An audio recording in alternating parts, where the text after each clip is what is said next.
मयूर भाई, गुजरात की बात अखिल जी ने कही थी, ये गुजराती लोग कुछ भी करा सकते हैं। आप गुजरात में अहमदाबाद में आप बैठे हैं, आप क्या करा रहे हैं बताइए आज के संदर्भ में आपकी टिप्पणी। Mic mic. जी जी बिल्कुल बिल्कुल। अरे मैं एक मिनट संजय जी, अरे भाई ये जो आपको कोई लोग कुछ हैप्पी बिजलानी जी को धन्यवाद बोल दिया करिए भाई। आज के जमाने में अगर कोई 2 रुपया भी जेब से निकाल दे रहा है, जरा बाहर जाके मांगिए, देखें कितने लोग 5 रुपया देते हैं। अरे कोई आपकी मदद कर रहा है तो उसको धन्यवाद बोल दिया करिए। कहाँ पे? अरे हैप्पी बिजलानी साहब आपको पैसा दिए जा रहे हैं, आप उनको धन्यवाद। अच्छा मैं चलो मेरे वो डिस्प्ले में आ नहीं रहा है, हाँ, लेकिन उनको धन्यवाद बोल दीजिए। मैं आपकी तरफ से बोल दे रहा हूँ, हैप्पी बिजलानी साहब बहुत बहुत धन्यवाद। आप इस तरह की मदद करते रहेंगे तो अपनी हिम्मत भी बढ़ी रहती है। हाँ शुक्रिया। मैं क्योंकि मेरे को मैसेज डिस्प्ले में नहीं आ पा रही थी, क्षमा चाह रहा हूँ, मैं देख नहीं पा रहा हूँ, बंद है मेरे। एक्चुअली ऊपर लिख के आ रहा है कि 4000 मैसेज, तो इतने जाते हैं ना, डिबेट नहीं हो पाती, तो मैसेज वाला बॉक्स बंद चल रहा है। जी मयूर भाई, मैंने कहा शुक्रिया बिजलानी जी। सरकार से एक पैसे मांगते नहीं, और सरकार मांगेंगे भी देंगे। हाँ अब ये डिस्प्ले आ गया। अरे बिजलानी जी शुक्रिया, 200 रुपये आपने दिए, प्यार से धन्यवाद। Election commission change BVP transfer class to black class. शुक्रिया बिजलानी जी, बहुत बहुत आभार आपका, धन्यवाद। हम तो सोचते थे सारा पैसा केवल गुजरातियों को दिया जाता है, हमें भी मिलता है। मयूर भाई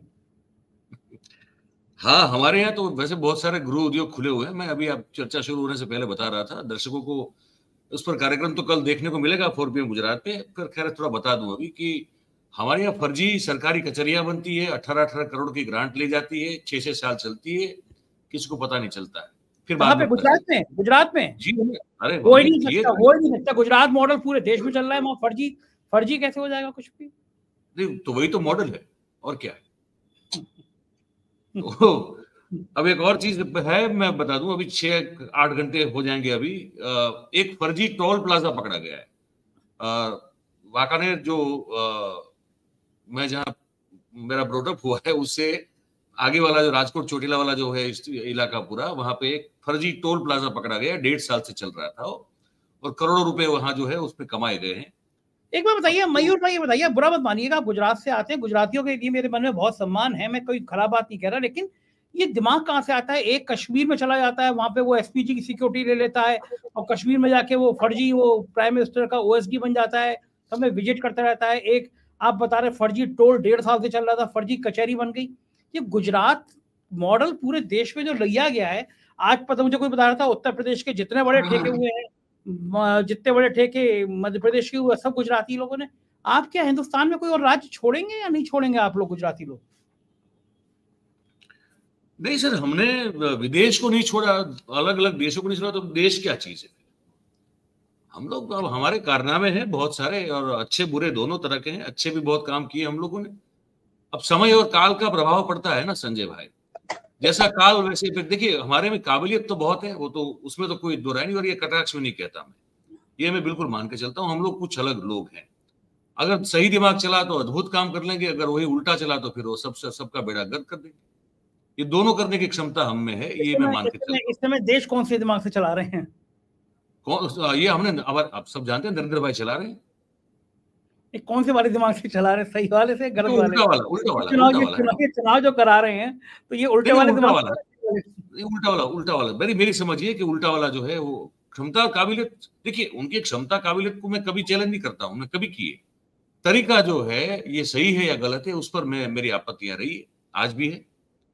चुनाव के बाद ईमानदारी से हुए चुनाव? ये नहीं, बिल्कुल नहीं हुए, बिल्कुल नहीं। मैं तो कल मुखर होकर बोला था ना, कल लाइव हो रहा था, मैं शुरुआत में मैंने बोला कि सर हमको तो ये चर्चा हम क्यों कर रहे हैं, हम बेवकूफ बन रहे हैं। हमको खुद संशय में डाला जा रहा है कि आप जो है उसमें उलझते जाइए कि तेलंगाना जीते मतलब सब सही है, तो फिर ये तो वहां तो फिर जनाधार था, तो फिर हमने जो आकलन किया था हम बेवकूफ थे, हम घास काट रहे हैं 25-30-35 साल से। आनंद सर तो पता नहीं, अखिल स्वामी जी 60 साल से 50 साल से, मतलब हम जो है यहाँ भूसा भरा है हमारे यहाँ, ये हम खुद साबित कर रहे हैं। तो इसलिए मैंने कल कहा कि ये न करें हम लोग, ये हम इसलिए ना करें क्योंकि जो हमने हमारे आंखों से कानों से देखा सुना है, जो दिमाग से समझा है, दिल से महसूस किया है, तो उस चीज को हम एक झटके में कैसे जो है उसको हम जो है उसको टाल देंगे या तो इसका अस्वीकार कर देंगे, कैसे हो सकता है? नहीं हो सकता है।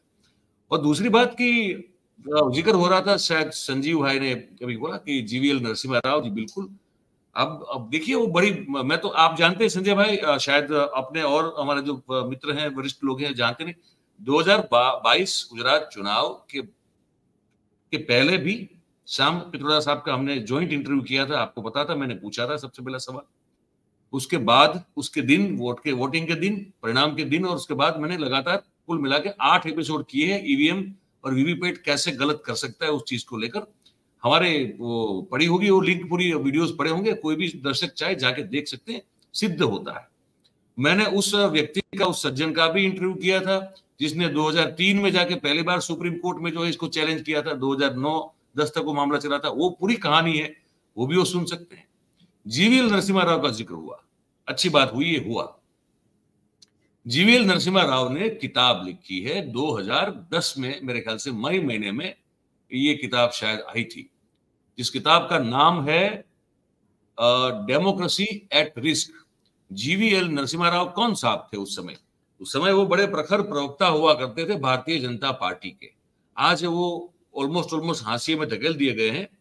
जैसे उस समय शाहनवाज हुसैन, मुख्तार अब्बास नकवी, प्रकाश जावड़ेकर और ये जीवीएल नरसिम्हा राव, ये उस समय जो है भारतीय जनता पार्टी के चेहरे हुआ करते थे जब मीडिया डिबेट वगैरह होती थी तब। और उस किताब का नाम है डेमोक्रेसी एट रिस्क। में दर्शकों को मैं ये बताने चाहता हूं कि आप जाइए, आपको अमेजोन पे ये किताब मिलेगी। यहाँ कीमत थोड़ी ज्यादा है मेरे हिसाब से, 2139 रुपया है, पेपर बैक ये उसकी आवृत्ति है। और उसमें नीचे लिखा है कि can we trust our electronic voting machines, ये सवाल है, ठीक है। और ऊपर जो है छोटा सा कैप्शन दिया हुआ है, उसमें लिखा है कि shocking expose of the election commission's failure to assure the integrity of India's election voting system, ठीक है। ये है किताब, मैं आपको बता भी दूं ये और कितने पन्ने में आपको बता दूं, ये 246 पन्नों की, मतलब कोई छोटी मोटी पुस्तिका नहीं है, 246 पन्नों की किताब है जिसमें हर चीज को एक्सप्लेन किया गया है कैसे ये मशीन गड़बड़ करता है, ठीक है। ये अंग्रेजी भाषा में उपलब्ध है, आप जाइए। 10 जून 2010 को ये पब्लिश हुआ था। तो ये एक पहली बात होगी। तो अब वो क्यों लिखा वो किताब, जिसका आमुख मेरे ख्याल से मैं मानता हूं कि अडवाणी साहब ने लिखा था। अब तो अडवाणी साहब भी मार्गदर्शक मंडल में है और जीवीएल नरसिम्हा राव भी, वो कहीं आपको हार्डली कहीं दिखाई देंगे होंगे, वो शायद वो भी अब अदृश्य है, वो भी गायब है। तो वो ये भारतीय जनता पार्टी ही थी जिसके उस समय के बड़े मुख्य प्रवक्ताओं में से एक ने 246 पन्नों की किताब लिखी। उसमें हर चीज को उजागर किया गया। संजीव भाई कह रहे हैं ना कि प्रूफ नहीं है, साक्ष्य नहीं, बहुत सारे साक्ष्य उसमें हैं। आप उस किताब को पढ़िएगा, मेरे पास है, मैंने पढ़ी हुई है, ठीक है। वो उसमें बहुत सारे कमेंट भी हो रहा है, अपोजिशन लीडर ऐसे तो कमेंट भी कर रहे हैं, दर्शक कमेंट भी कर रहे हैं, आपकी बात पे एग्री कर रहे हैं। हाँ, और उसका धन्यवाद भाई यादव साहब, आपने फिर से जो है हम ज्वाइन बटन दबाया और हमको ये रुपये हमको बड़े अच्छे लगते हैं। ये मेहनत का है, ये दूसरी बात ईमानदारी का है, ये अच्छा है, ये करेंगे तो और बल मिलेगा भाई। तो एक चीज तो ये है संजय भाई, और आप सभी को मैं तो मतलब रिक्वेस्ट करता हूँ, पढ़ी वो किताब, ठीक है, उपलब्ध है अमेजोन पे, अभी भी वो हटाई नहीं गई, मिलती है, ठीक है। दूसरी बात मैं आपको बताना चाहता हूँ, अब ये एक वायर की रिपोर्ट, पहले तो ये द फ्रंट लाइन में छपी खबर थी, अगर आप सबको याद हो तो। द फ्रंट लाइन जो बहुत अच्छा मैगजीन हुआ करता था, अभी कैसा है मुझे मालूम नहीं है क्योंकि काफी लंबे अरसे से उसको पढ़ा नहीं है, ठीक है। वो खबर छपी थी द फ्रंट लाइन में मेरे ख्याल से मई 2018 में या 19 में, मैं तारीख भी चेक कर लूंगा। कृष्णा यादव जी लिख रहे हैं, Mayur sir agree with your opinion. हम जी बहुत बहुत धन्यवाद साहब। और ये बिल्कुल, और दूसरी बात ये मैं कहूँगा यादव साहब, आपको और आपके अब जितने भी हम दर्शक देख रहे हैं सबको, ये हमारा कोई पर्सनल एजेंडा है ही नहीं, और हमको ऐसी कोई चोट नहीं लगी है, ना हमारा कोई ईगो हर्ट हुआ है कि यार हम कैसे गलत हो गए। नहीं भाई, ऐसा कुछ नहीं है। हम धर्मेंद्र भाई थोड़ी है कि हमारा ईगो हर्ट हो जाएगा, हम तो आम आदमी है आपकी तरह, ईगो वाली बात नहीं है इसमें। बात ये है कि ये गलत है, ये आप ही के सबसे बड़े प्रवक्ता उस समय के लिख चुके हैं 246 पन्ने की किताब, जिसका आमुख अडवाणी साहब ने लिखा था। इलेक्शन कमीशन में बहुत सारी उस समय जो है वो उन्होंने कुछ एग्जामिनेशन वगैरह सब मांगा था, उसके बाद उनको बिल्कुल ठंडा कर दिया गया कि इस मामले में कुछ नहीं बोलेंगे। क्यों भाई, क्यों नहीं बोलेंगे? वो आप क्यों नहीं बोल रहे हैं, ये मुझे समझ में नहीं आ रहा है। दूसरी बात, अब इसको भी ये द फ्रंट लाइन में छपी थी खबर, ठीक है। और मैं जहां तक मानता हूं ये खबर छपी थी 18 या 19 में छपी थी, मई महीने का 9 मई ऐसा कुछ तारीख था। इसमें यह खबर थी कि एक आरटीआई के जरिए ये बात जो है वो रिवील हुई कि कोर्ट केस के चलते कि 19 लाख ईवीएम्स जो हैं वो BEL भारत इलेक्ट्रिकल कंपनी और जो दूसरी कंपनी है हमारी, उन्होंने मिलकर जो बनाए थे वो हमारे इलेक्शन कमीशन ऑफ इंडिया को मिले ही नहीं, उन्होंने रिसीव ही नहीं किए। तो फ्रंटलाइन ने खबर की थी, उसके बाद फिर द वायर में उस पर जो है बहुत सारी बात चली, उसके बाद टाइम्स ऑफ इंडिया ने इसको छापा, बहुत सारी जगह पे छपा हुआ है। इसका कोई खुलासा जो है जो आपके और हमारे हलक से नीचे उतर पाए, ऐसा आज तक कोई नहीं दे रहा है।